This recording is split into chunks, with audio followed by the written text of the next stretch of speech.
Hello दोस्तों। तो आज हम पढ़ने वाले भूगोल, जिसमें कि भूगोल में पढ़ेंगे आज भौतिक विभाजन, क्योंकि भौतिक विभाजन भारत के भूगोल का इम्पोर्टेंट पॉइंट टॉपिक है। तो आज भौतिक विभाजन पढ़ने वाले हैं, जो कि हम लोग पढ़ रहे हैं वो टीआरई एग्ज़ाम्स के लिए पढ़ रहे हैं, जो कि टीआरई के लिए भी हेल्पफुल होगा और बीपीएससी एईटी इन सभी चीज़ों के लिए भी हेल्पफुल होने वाला है। ठीक है, चूँकि सार संग्रह पढ़ रहे हैं हम लोग। सार संग्रह जो एनसीईआरटी बेस्ड ही पूरा लाइन इसमें रहता है, तो जिस कारण से पूरा एनसीईआरटी का ही लाइन इसमें दिया गया, इस कारण से इसको पढ़ेंगे। उसके बाद इसका एमसीक्यू हम लोग करने वाले हैं। ठीक है, तो चलिए शुरू करते हैं। पहला पॉइंट हमें दिया गया है, भारतीय उपमहाद्वीप मूलतः किस भूखंड का भाग था। भारतीय उपमहाद्वीप है वो किस भूखंड का भाग था, तो गोंडवाना लैंड का। ठीक है, ध्यान रखेंगे, भारतीय उपमहाद्वीप जो किस भूखंड का भाग था, तो गोंडवाना लैंड का भाग था। चलिए नेक्स्ट पॉइंट पे आते हैं। नेक्स्ट पॉइंट हमारा क्या कहता है, भारत में उपलब्ध पूरा चुंबकीय परिणामों से संकेत मिलते हैं कि प्राचीन काल में भारतीय भूखंड उत्तर दिशा की ओर विस्थापित हुआ था। ठीक है, भारत की पूरा चुंबकीय परिणामों यानी पैरामैग्नेटिक रिजल्ट से हमें पता चलता है कि भारत जो है यानी भारतीय उपमहाद्वीप वो किस दिशा में विस्थापित हुआ था, तो उत्तर की दिशा में विस्थापित हुआ था। इसको ध्यान में रखेंगे दोस्तों।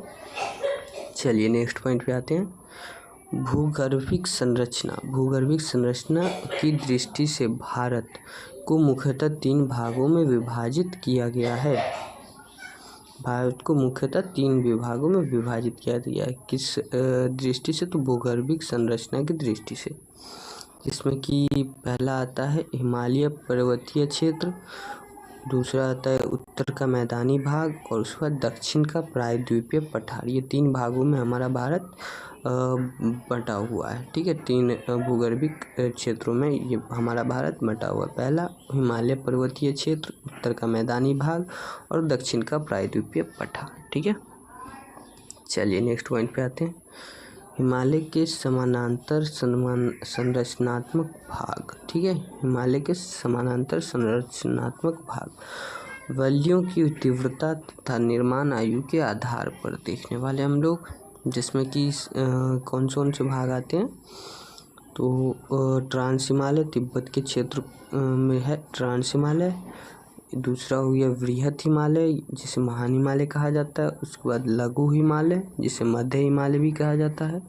और बाह्य या उप हिमालय जिसे शिवालिक हिमालय भी कहा जाता है। अक्सर ये भी पूछ लिया जाता है कि लघु हिमालय को अन्य कौन से नाम से जाना जाता है, तो मध्य हिमालय, और शिवालिक हिमालय को अन्य नाम हिमालय या बाह्य हिमालय नाम से जाना जाता है। ठीक है, चलिए नेक्स्ट पॉइंट पे आते हैं, हिमालय का निर्माण समानांतर वलय श्रेणियों से हुआ है, इनमें प्राचीनतम श्रेणी कौन सी है। ठीक है, हिमालय का निर्माण जो समानांतर वलय श्रेणियों से हुआ है, इसमें से सबसे प्राचीनतम श्रेणी कौन सी होती है पूछ रहा है, तो सबसे प्राचीनतम श्रेणी जो है वृहत हिमालय है। ठीक है, वृहत हिमालय जिसे महान हिमालय भी कहा जाता है।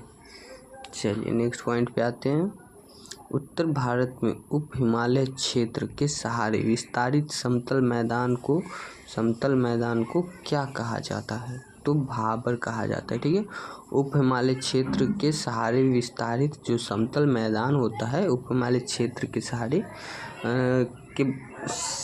उप हिमालय क्षेत्र के पास जो समतल मैदान होता है उसे ही भाबर कहा जाता है। ठीक है, भाबर। हिमालय का पर्वतपदीय प्रदेश कौन सा है, हिमालय का पर्वतपदीय प्रदेश कौन सा है, तो शिवालिक को हिमालय का पर्वतपदीय प्रदेश माना जाता है। चलिए नेक्स्ट पॉइंट पे आते हैं दोस्तों, शिवालिक शैल समूह के दक्षिण में स्थित भाबर क्षेत्र किस संरचना का उदाहरण है। शिवालिक शैल समूह में जो दक्षिण में स्थित भाबर क्षेत्र है वो किस संरचना का उदाहरण है, तो गिरिपद की स्थिति का उदाहरण माना जाता है। ठीक है, चलिए नेक्स्ट पॉइंट पे आते हैं। नेक्स्ट पॉइंट हमारा क्या कहता है, शिवालिक श्रेणी की औसत ऊंचाई क्या है, तो 600 से 1200 मीटर औसत ऊंचाई माना जाता है। शिवालिक श्रेणी की औसत ऊंचाई 600 से 1200 मीटर माना जाता है। ठीक है, चलिए नेक्स्ट पॉइंट पे आते हैं। लघु हिमालय किन श्रेणियों के मध्य में स्थित है? तो लघु हिमालय जो है महान हिमालय और शिवालिक हिमालय के मध्य स्थित है। ठीक है, लघु हिमालय जो है, जिसे मध्य हिमालय भी कहा जाता है, वो महान हिमालय और शिवालिक हिमालय के मध्य स्थित है। ठीक है, ध्यान में रखेंगे। नेक्स्ट पॉइंट पे आते हैं। हिमालय की नवीनतम पर्वत श्रेणी कौन सी है? तो शिवालिक। सबसे नवीनतम पर्वत श्रेणी हिमालय की शिवालिक को माना जाता है, जिसे बाह्य हिमालय भी कहते हैं हम लोग। चलिए नेक्स्ट पॉइंट पे आते हैं। नर्मदा एवं ताप्ती नदियों के मध्य कौन सी पर्वत श्रेणी स्थित है? तो नर्मदा और ताप्ती के मध्य जो है सतपुरा श्रेणी स्थित है। नर्मदा और ताप्ती के बीच जो है सतपुरा श्रेणी स्थित है। नर्मदा और ताप्ती के बीच सतपुरा श्रेणी स्थित है। नर्मदा और ताप्ती के बीच सतपुरा श्रेणी स्थित है। ठीक है दोस्तों, चलिए नेक्स्ट पॉइंट पे आते हैं। नेक्स्ट पॉइंट हमारा क्या कहता है? हिमालय की सबसे ऊंची पर्वत श्रेणी कौन सी है? तो जिसे हिमाद्री या वृहत हिमालय कहा जाता है या महान हिमालय कहा जाता है। सबसे ऊंची पर्वत श्रेणी उसी को कहा जाता है और उसी में हमारा माउंट एवरेस्ट चोटी जो है वो उसी श्रेणी में स्थित है। ठीक है, चलिए नेक्स्ट पॉइंट पे आते हैं। नेक्स्ट पॉइंट हमारा क्या कहता है? वृहत हिमालय यानी ग्रेट हिमालय, जिसे महान हिमालय भी कहा जाता है, कि औसत ऊंचाई कितनी है? तो 6100 मीटर। औसत ऊंचाई कितनी है? तो 6100 मीटर औसत ऊंचाई माना जाता है। ठीक है, चलिए नेक्स्ट पॉइंट पे आते हैं। पीर पंजाल श्रेणी जो है किस राज्य में अवस्थित है? तो जम्मू कश्मीर में। पीर पंजाल श्रेणी जो है किस राज्य में स्थित है? तो जम्मू कश्मीर में स्थित है। पीर पंजाल किस राज्य में स्थित है? तो जम्मू कश्मीर में स्थित है। ठीक है दोस्तों, ध्यान में रखेंगे। चलिए नेक्स्ट पॉइंट पे आते हैं। नेक्स्ट पॉइंट हमारा क्या कहता है? पूर्वी हिमालय की तुलना में पश्चिमी हिमालय की में ट्री लाइन की ऊंचाई कम है। ये क्या कह रहा है? पूर्वी हिमालय की तुलना में पश्चिमी हिमालय में ट्री लाइन की ऊंचाई कम मानी जाती है। ठीक है, पूर्वी हिमालय की तुलना में पश्चिमी हिमालय में ट्री लाइन की ऊंचाई कम मानी जाती है। ठीक है, चलिए नेक्स्ट पॉइंट पे आते हैं। उत्तराखंड के पाताल तोर कुएं, उत्तराखंड में जो पाताल तोर कुएं हैं वो किस भाग में पाए जाते हैं? तो वो तराई भाग में पाए जाते हैं। ठीक है, उत्तराखंड के पाताल तोर कुएं जो है वो किस भाग में पाए जाते हैं? तो तराई भाग में पाए जाते हैं। ठीक है, ध्यान में रखेंगे इसको दोस्तों। चलिए नेक्स्ट पॉइंट पे आते हैं। नेक्स्ट पॉइंट हमारा क्या कहता है? अक्साई चीन जो है किस क्षेत्र का भाग है? तो लद्दाख का भाग है। अक्साई चीन जो है लद्दाख का भाग है, जिसे चीन अपना बताता है। अक्साई चीन जो है लद्दाख में एक क्षेत्र का नाम है। ठीक है, अक्साई चीन किसका भाग है? तो लद्दाख का भाग है। चलिए नेक्स्ट पॉइंट पे आते हैं। पश्चिमी हिमालय प्रदेश के प्रमुख प्राकृतिक संसाधन क्या है? पश्चिमी हिमालय में सबसे प्रमुख प्राकृतिक संसाधन क्या है? तो वन हमारा प्रमुख प्राकृतिक संसाधन है पश्चिमी हिमालय में। ठीक है, पश्चिमी हिमालय में वन हमारा प्रमुख प्राकृतिक संसाधन है। ठीक है, ध्यान में रखेंगे। चलिए नेक्स्ट पॉइंट पे आते हैं। भारत की प्राचीनतम पर्वत श्रृंखला कौन सी है? तो भारत की प्राचीनतम पर्वत श्रृंखला अरावली है। ठीक है, भारत की प्राचीनतम पर्वत श्रृंखला कौन सी? अरावली है, जो गुजरात से लेकर राजस्थान तक फैली हुई है। ठीक है, नेक्स्ट पॉइंट पे आते हैं। अरावली श्रेणियों की अनुमानित आयु, अरावली श्रेणी की अनुमानित आयु पूछ रहा है, तो 600 से 570 मिलियन वर्ष है। 600 से 570 मिलियन वर्ष अरावली श्रेणियों की औसत ऊंचाई मानी जाती है। 600 से 570 मिलियन वर्ष। ठीक है दोस्तों, ध्यान में रखेंगे। चलिए नेक्स्ट पॉइंट पे आते हैं। नेक्स्ट पॉइंट हमारा क्या कहता है कि माउंट एवरेस्ट जो है उसको नेपाल में सागर माथा के नाम से जाना जाता है। माउंट एवरेस्ट को नेपाल में सागर माथा के नाम से जाना जाता है।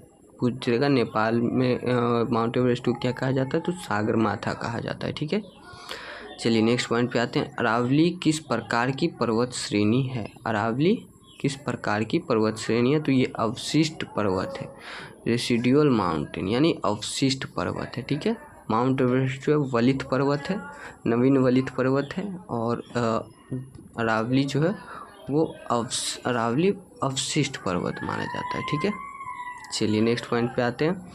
दक्षिण भारत की सबसे ऊंची चोटी कौन सी है? दक्षिण भारत की सबसे ऊंची चोटी पूछा है तो वो अनाईमुडी हो जाएगी। अनाईमुडी 2695 मीटर, कभी कभी ऊंचाई भी पूछ लिया जाता है, तो 2695 मीटर। और कहाँ स्थित है ये? तो केरल में स्थित है। ठीक है, केरल में स्थित है। नीलगिरी पर्वतमाला, क्या पूछा है? नीलगिरी पर्वतमाला का विस्तार किन राज्यों में है? तो नीलगिरी पर्वतमाला का विस्तार जो है तमिलनाडु एवं केरल में विस्तार इसका फैला हुआ है। नीलगिरी पर्वतमाला जो है तमिलनाडु एवं केरल तक फैला हुआ पर्वतमाला है। ठीक है, इसको ध्यान में रखेंगे दोस्तों। चलिए नेक्स्ट पॉइंट पे आते हैं। महाराष्ट्र एवं कर्नाटक के मध्य स्थित पश्चिमी घाट को किस नाम से जाना जाता है? महाराष्ट्र और कर्नाटक में पश्चिमी घाट को किस नाम से जाना जाता है? तो कोंकण तट के नाम से जाना जाता है। किस नाम से? तो कोंकण तट के नाम से जाना जाता है। महाराष्ट्र एवं कर्नाटक में पश्चिमी घाट को किस नाम से जाना जाता है? तो कोंकण तट के नाम से जाना जाता है। ठीक है, इसको ध्यान में रखेंगे दोस्तों। चलिए नेक्स्ट पॉइंट पे आते हैं। इलायची की पहाड़ियाँ जो हैं वो किन राज्यों के मध्य सीमा बनाती हैं? ठीक है, क्या पूछा है? इलायची की पहाड़ियाँ किन राज्यों के मध्य सीमा बनाती है? तो केरल एवं तमिलनाडु के मध्य सीमा बनाती है। केरल एवं तमिलनाडु के मध्य जो सीमा बनाती है वो इलायची की पहाड़ी कहलाती है। ठीक है, केरल एवं तमिलनाडु के बीच जो सीमा बनाती है उसे इलायची की पहाड़ी कहते हैं। ठीक है, चलिए नेक्स्ट पॉइंट पे आते हैं। सेवरॉय पहाड़ियाँ, सेवरॉय पहाड़ियाँ जो है वो किस राज्य में स्थित है? तो सेवरॉय पहाड़ियाँ तमिलनाडु में स्थित है। ठीक है, सेवरॉय पहाड़ियाँ कहाँ स्थित है? तो तमिलनाडु में स्थित है, ध्यान में रखेंगे दोस्तों। चलिए नेक्स्ट पॉइंट पे आते हैं। पूर्वी घाट और पश्चिमी घाट जो है, पूर्वी घाट और पश्चिमी घाट के परस्पर नीलगिरी पहाड़ियों पर मिलते हैं। ठीक है, बोल रहा है पूर्वी घाट जो है, पूर्वी घाट और पश्चिमी घाट जो कहाँ पर मिलते हैं? तो नीलगिरी पहाड़ियों पर मिलते हैं। ठीक है, पूर्वी घाट और पश्चिमी घाट कहाँ पर मिलते हैं? तो नीलगिरी पहाड़ियों पर मिलते हैं। ठीक है, पूर्वी घाट और पश्चिमी घाट नीलगिरी पहाड़ियों पर मिलते हैं। भारत की सर्वोच्च पर्वत चोटी कौन सी है? तो K2 गॉडविन ऑस्टिन है, 4611 मीटर। भारत की सर्वोच्च पर्वत चोटी कौन सी है? तो K2। ठीक है, जिसे गॉडविन ऑस्टिन भी कहा जाता है, वो 4611 मीटर ऊंचाई पर है, भारत की सर्वोच्च पर्वत चोटी। ठीक है, चलिए नेक्स्ट पॉइंट पे आते हैं। नेक्स्ट पॉइंट हमारा क्या कहता है? विश्व की सर्वाधिक तीव्र ढाल वाली चोटी राका पोसी जो है वो लद्दाख श्रेणी में स्थित है। विश्व की सबसे तीव्र ढाल वाली चोटी राका पोसी लद्दाख श्रेणी में स्थित है। ठीक है, ध्यान में रखेंगे दोस्तों।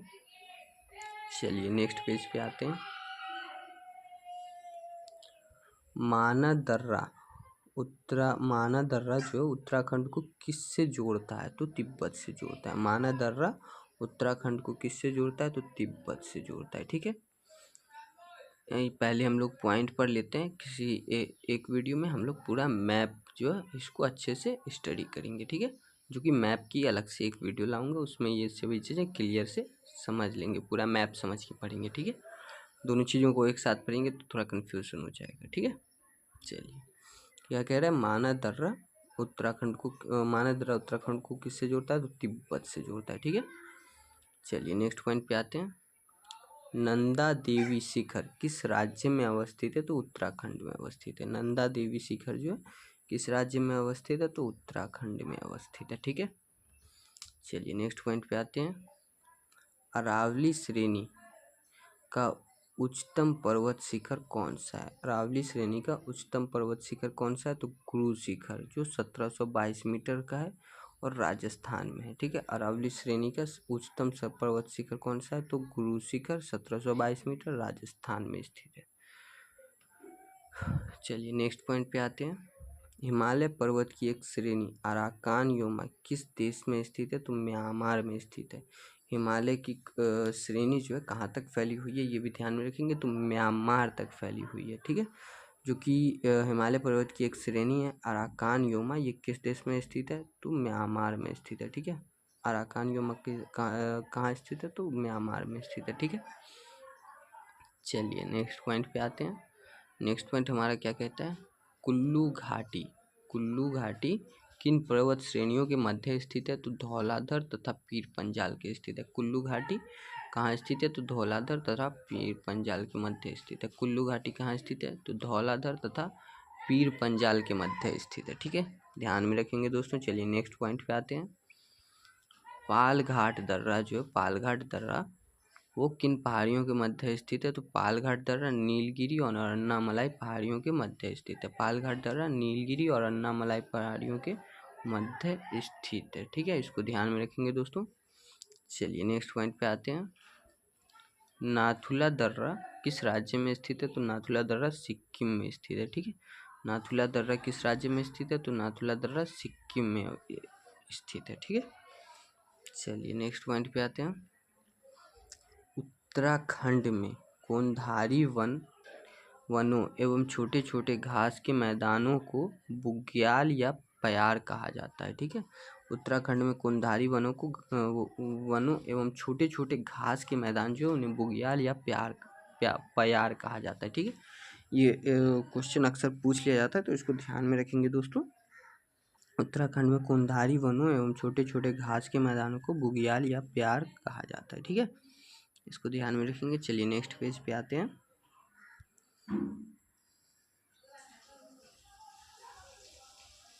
लिपुलेख माना एवं नीति दर्रा, ठीक है, कहाँ स्थित है? तो उत्तराखंड में स्थित है। ठीक है, लिपुलेख माना एवं नीति दर्रा कहाँ स्थित है? तो उत्तराखंड में। इसके ट्रिक भी है,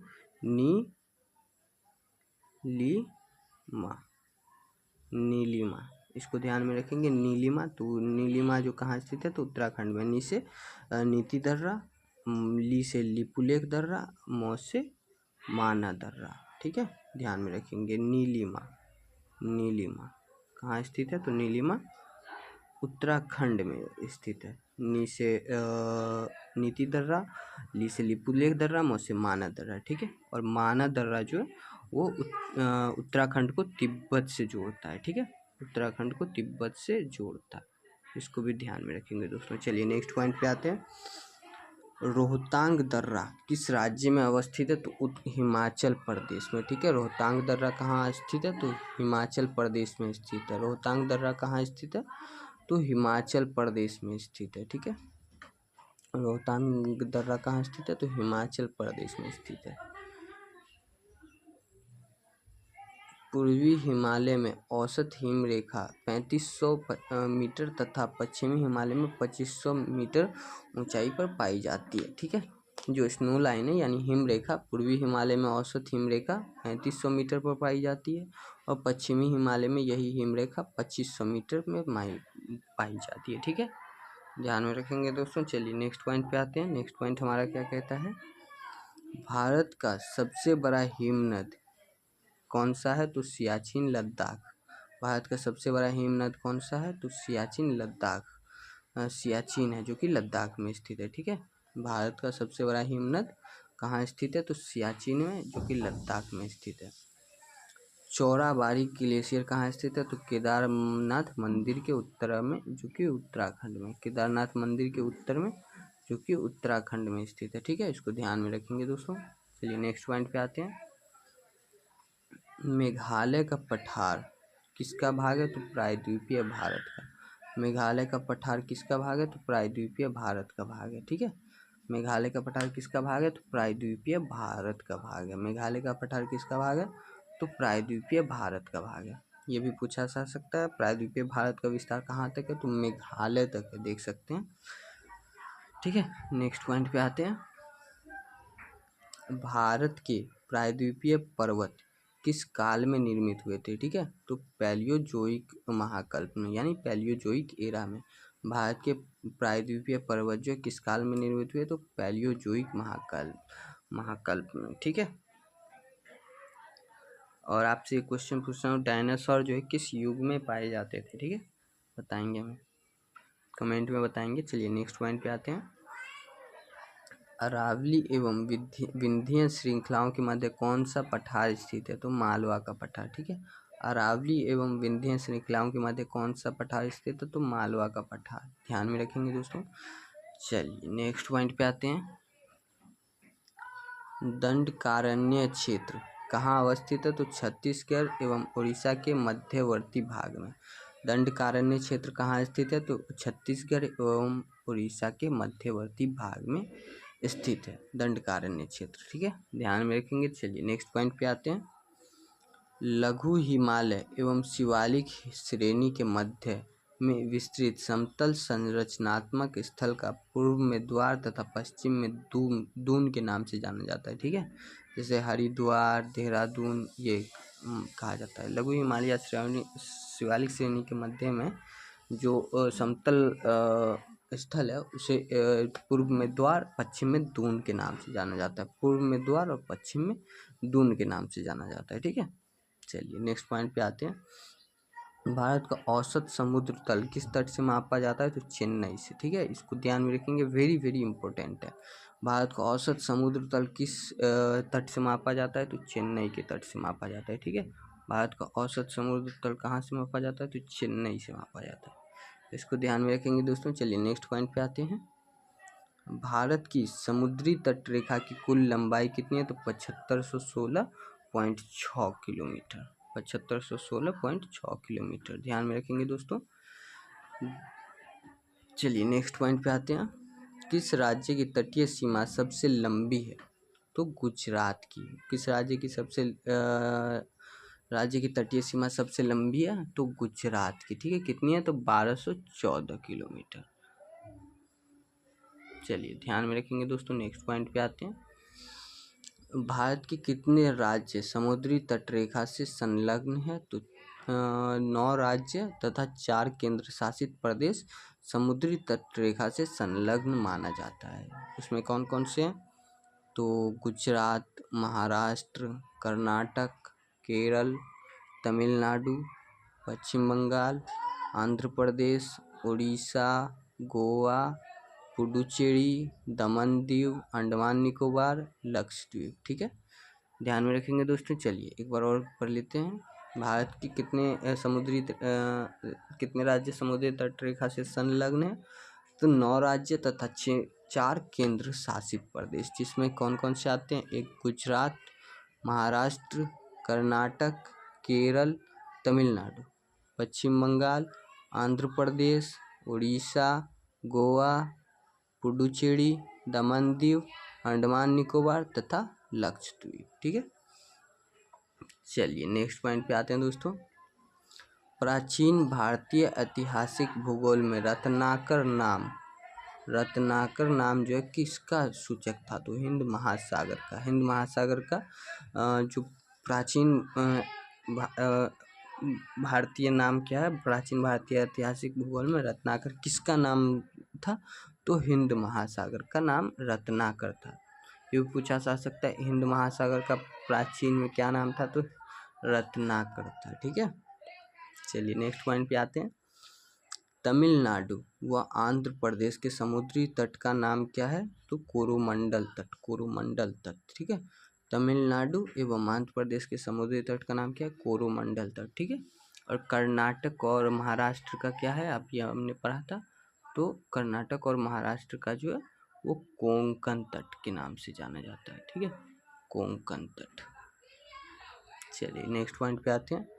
कन्याकुमारी को किस अन्य नाम से जाना जाता है? तो केप कोमोरिन।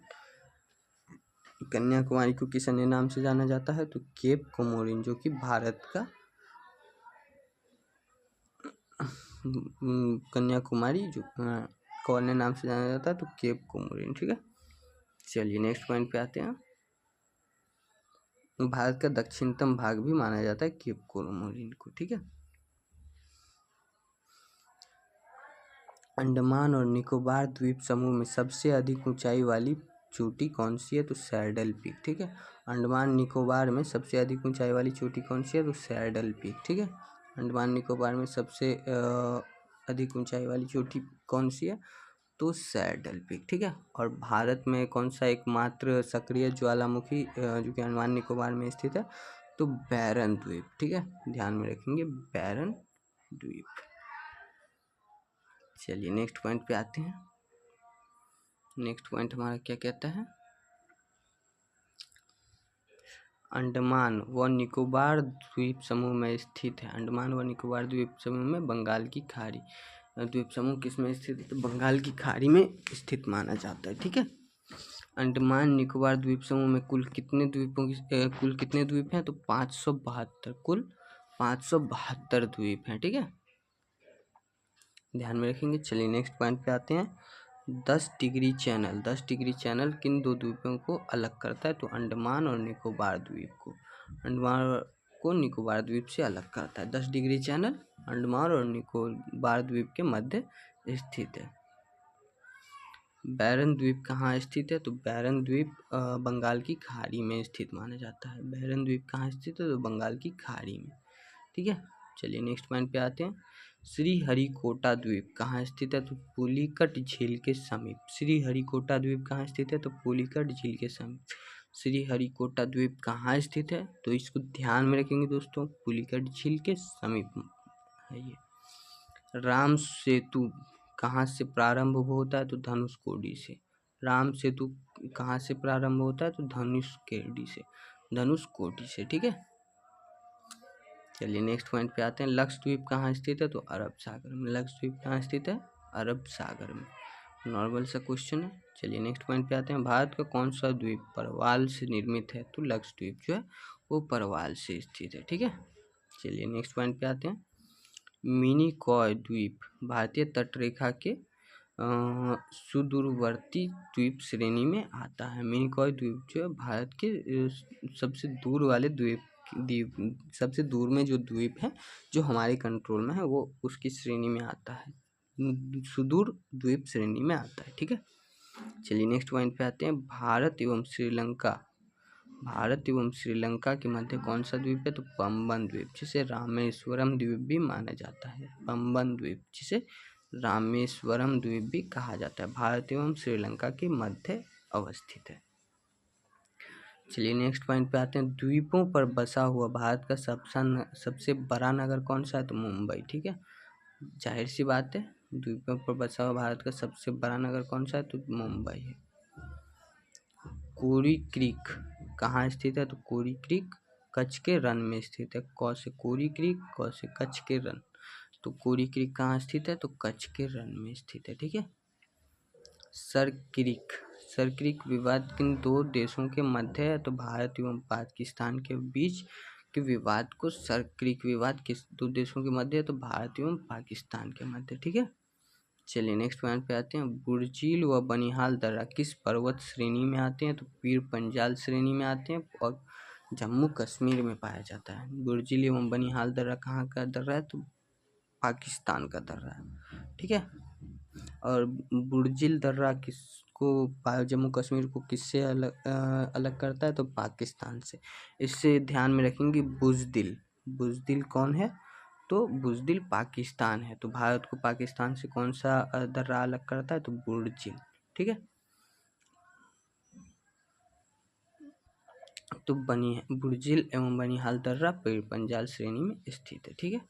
चलिए नेक्स्ट पॉइंट पे आते हैं। हिमालय के प्रमुख ऊंचे शिखर कौन से हैं, तो माउंट एवरेस्ट, हिमालय के, ठीक है। माउंट एवरेस्ट कहाँ स्थित है, तो नेपाल में, उसकी ऊंचाई 1848 मीटर। भारत की सबसे ऊंची चोटी केटू, काराकोरम की केटू या गॉडविन ऑस्टिन, जो कि भारत के पाकिस्तान ऑक्युपाइड कश्मीर में है, जिसकी ऊंचाई 8611 मीटर है, ठीक है। और कंचनजंगा भारत ने नेपाल की सीमा बनाता है, इसकी ऊंचाई है 8586 मीटर। और मकालू जो कि नेपाल में स्थित है, इसकी ऊंचाई है 8481 मीटर। धौलागिरी जो कि नेपाल में स्थित है, इसकी ऊंचाई है 8167 किलोमीटर। नंगा पर्वत जो कि भारत में स्थित है, इसकी ऊंचाई 8126 मीटर। अन्नपूर्णा जो कि नेपाल में स्थित है, इसकी ऊंचाई 8091 मीटर। नंदा देवी जो कि भारत के उत्तराखंड में स्थित है, इसकी ऊंचाई 7816 मीटर। कामेत भारत में स्थित है, जो कि 7756 किलोमीटर ऊंचा है। नामचा बारवा जो कि तिब्बत चीन में स्थित है, 7782 किलोमीटर ऊंचा है। और गुरुला मंधाता जो कि तिब्बत में स्थित है चीन में, जो कि 7728 मीटर ऊंचा है, सॉरी किलोमीटर, तब से मैं बोल रहा था मीटर होगा। चलिए नेक्स्ट पॉइंट पे आते हैं। सतलज एवं सिंधु नदी के मध्य स्थित हिमालय भाग को कश्मीर हिमालय या पंजाब हिमालय के नाम से जाना जाता है। सतलज एवं सिंधु के मध्य जो हिमालय स्थित है उसको कश्मीर हिमालय या पंजाब हिमालय के नाम से जाना जाता है। ठीक है दोस्तों, यहाँ से हमारा टॉपिक खत्म होता है। हम जो आज टॉपिक पढ़ रहे थे भौतिक विभाजन, भारत का भौतिक विभाजन, भारत के भूगोल का इम्पोर्टेंट टॉपिक था। एनसीईआरटी सार संग्रह हम लोग पढ़ रहे थे और इसके बाद इसका एमसीक्यू करने वाले हैं। अगर आपको वीडियो अच्छी लगी हो तो लाइक एंड सब्सक्राइब कर दीजिएगा, नया चैनल है। एंड आपको अच्छा लगा हो तो शेयर कर दीजिएगा। जो फ्रेंड आपके पढ़ना चाह रहे हो सार संग्रह या फिर रिवीजन करना चाह रहे हो तो उनको भी शेयर कर दीजिएगा। ठीक है, have a nice day, thank you.